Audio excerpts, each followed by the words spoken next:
Hello friends, welcome in this class in science pro biology bioinformatics 18 तक पहुंच चुके हैं। अभी तक आपने अगर बाकी वीडियो नहीं देखे तो आप जाइए वीडियो को देखिए और डिस्क्रिप्शन से आप पीडीएफ को डाउनलोड कर लीजिए। पीडीएफ को डाउनलोड जैसे ही करेंगे तैसे ही आप उसको जाके रिवाइज कर लीजिएगा। पेपर से पहले आप डेफिनेटली रिवाइज करके जाइएगा, क्योंकि ये क्वेश्चन आपको बायोइन्फॉर्मेटिक्स मोर देन 55 नंबर देगा, क्योंकि मोर देन 15 क्वेश्चन पूछा जाता है in case of the BET DBT exam. अगर आपको डीबीटी क्रैक करना है तो आपको यहाँ पे अपलोड सारे वीडियोस को एक बार देखना है, और एक बार देखिए और डेफिनेटली बेहिचक होकर बिल्कुल कॉन्फिडेंस के साथ जाइए और बेट एग्जाम में 200 के ऊपर नंबर लेके आइए और प्रिपेयर कीजिए विथ साइंस प्रो बायोलॉजी। अगर आप आईसीएमआर की तैयारी कर रहे हैं तो देन वॉच वीडियोस।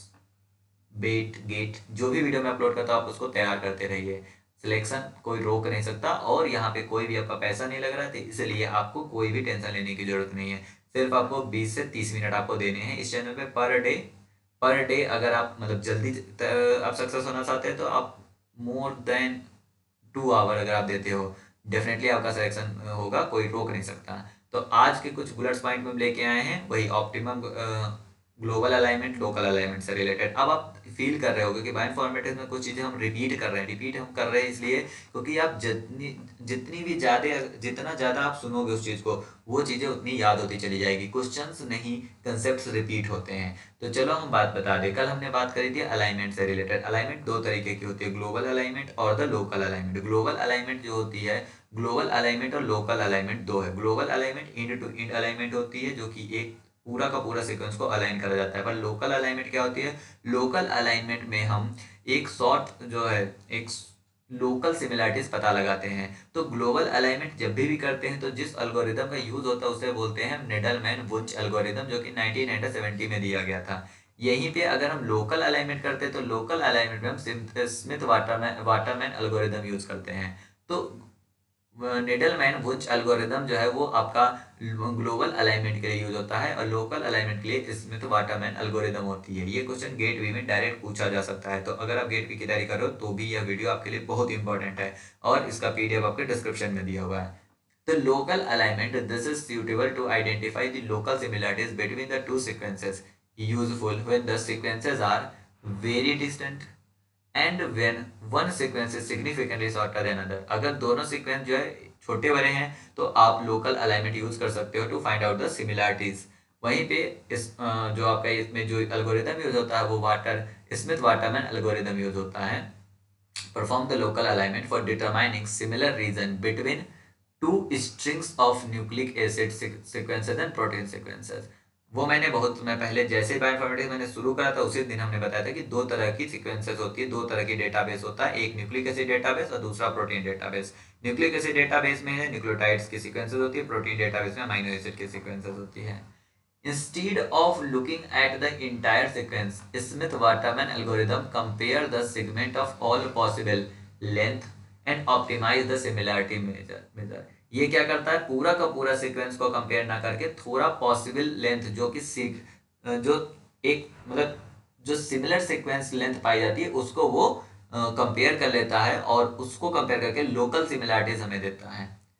अगला हमारा पार्सिमनी। पार्सिमनी टर्म ये इवोल्यूशन में बहुत पूछा जाता है और गेट में पूछा गया, हर जगह पूछा जाता है। पार्सिमनी क्या होता है? Parsimony is mostly interpreted as favoring the tree that minimize the amount of evolutionary change required।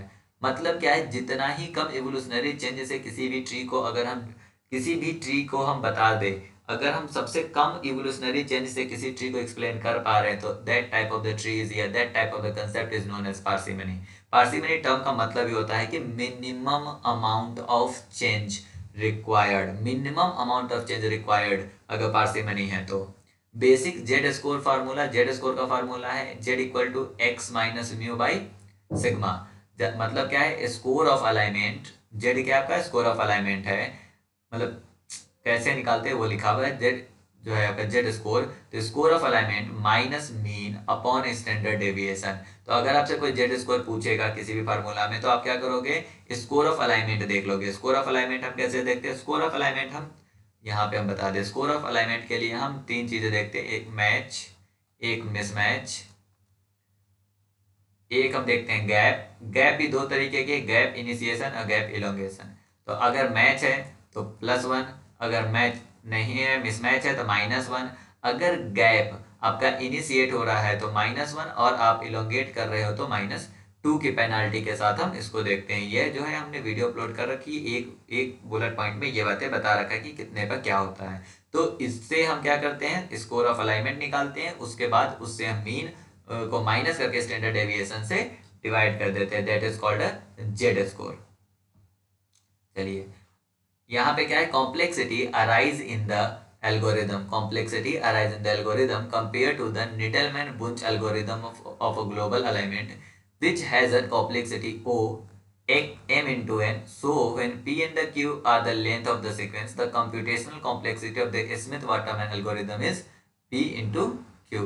यहाँ पे कोई चीज ज्यादा नहीं है, क्या है कि दो चीजें बात करी गई है कि नीडलमैन बुंच एल्गोरिदम में जो कि ग्लोबल अलाइनमेंट के लिए होता है, और स्मिथ वाटरमैन एल्गोरिदम जो होती है वो किसके लिए होती है, लोकल अलाइनमेंट के लिए होती है। तो अगर बुंच एल्गोरिदम नीडलमैन बुंच एल्गोरिदम आप यूज करते हो तो कॉम्प्लेक्सिटी टर्म जो होती है वो डिसाइड होती है ओ m इंटू एन, यहाँ पे है m into N when the p and r length when p and q are length of sequences। नहीं यहाँ पे अच्छा m इंटू एम दोनों की बात हो रही है, बट अगर आप क्या कहते हो उसे स्मिथ वाटरमैन एल्गोरिदम यूज करते हो तो पी एंड क्यू यूज करते हो, जो कि पी और क्यू क्या होती है, अपना लेंथ ऑफ सीक्वेंसेस होती है। यहाँ पे एम और एन क्या है, एम एक सीक्वेंस है, एन एक सीक्वेंस है, क्यों, क्योंकि ये ग्लोबल अलाइनमेंट में यूज कर रहे हैं, और ग्लोबल अलाइनमेंट में एक सीक्वेंस एम था और दूसरा सीक्वेंस एन है।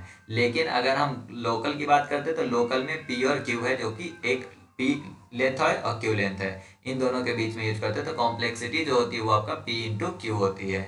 यहाँ पे कुछ मैट्रिसेस और अलाइनमेंट सीक्वेंस सिमिलरिटी दी गई है। अगर आपका पैम 120 है तो आपका अलाइनमेंट सीक्वेंस सिमिलरिटी 40% होगा, पैम 80 है तो आपका 50 होगा, और पैम 60 है तो आपका 60 होगा। पैम 60 पे 60, पैम 80 पे 50 और पैम 120 पे 40 है। ये डायरेक्ट आप याद कर लीजिए, मे बी ये क्वेश्चन पूछा जा सकता है। दूसरा एक चीज है कि ज्वाइंट प्रोबेबिलिटी और मार्जिनल प्रोबेबिलिटी क्या होती है। तो joint probability is the probability of two event occurring simultaneously. मतलब हमने कहा कि इवेंट P और इवेंट Q, इन दोनों का एक साथ होने की प्रोबेबिलिटी जो है, इन दोनों का साइमल्टेनियस होने की प्रोबेबिलिटी ज्वाइंट प्रोबेबिलिटी कहलाती है। बट मार्जिनल में क्या होता है कि event irrespective of outcome of the another variable. Marginal में क्या है, the probability of an event irrespective of the outcome of another variable. मतलब क्या है कि दूसरे वेरिएबल के आउटकम के रिस्पेक्ट में मतलब probability of an event irrespective of outcome of the another variable, तो मार्जिनल वेरिएबल है। इररिस्पेक्टिव नॉट मतलब दूसरे वेरिएबल के आउटकम के का कोई रिस्पेक्ट नहीं होता है, तो उस तरह की प्रोबेबिलिटी को मार्जिनल कहते हैं। बट ज्वाइंट प्रोबेबिलिटी में डिपेंड करता है कि दूसरे का जो है आपका दूसरा वेरिएबल और का आउटकम क्या है। या ये कह सकते हैं कि ज्वाइंट प्रोबेबिलिटी में आपका दोनों इवेंट साथ होता है और उसकी प्रोबेबिलिटी ज्वाइंट प्रोबेबिलिटी कहलाती है। मार्जिनल में क्या होता है, दो जो इवेंट है वो हो रहे हैं बट वो एक दूसरे के आउटकम पे डिपेंड नहीं कर रहे हैं, तो ऐसी प्रोबेबिलिटी को हम मार्जिनल प्रोबेबिलिटी कहते हैं। अगर अभी तक आपने मेरे बाकी वीडियो नहीं देखा तो आप जाके वीडियो देखिए, बाकी इससे पहले वाला वीडियो में जाइए वो देखिए, और पीडीएफ को डाउनलोड करते रहिए। PYQ 2023 के 22 के जो मैंने डिस्कस करे हैं उसको भी आप क्वेश्चंस को देखते रहिए। डेफिनेटली ये चैनल आपको बहुत ही ज़्यादा हेल्प करने वाला है बेट एग्जाम में। अगर आप इस चैनल पर रहे हैं और अगर आप इस चैनल पर पर डे आधा घंटा और 1 घंटा दे रहे हैं तो ये चैनल आपके रिजल्ट को डेफिनेटली चेंज करने वाला है। बेट एग्जाम आपका क्रैक होने वाला है 200 के ऊपर मार्क्स के साथ। Thank you.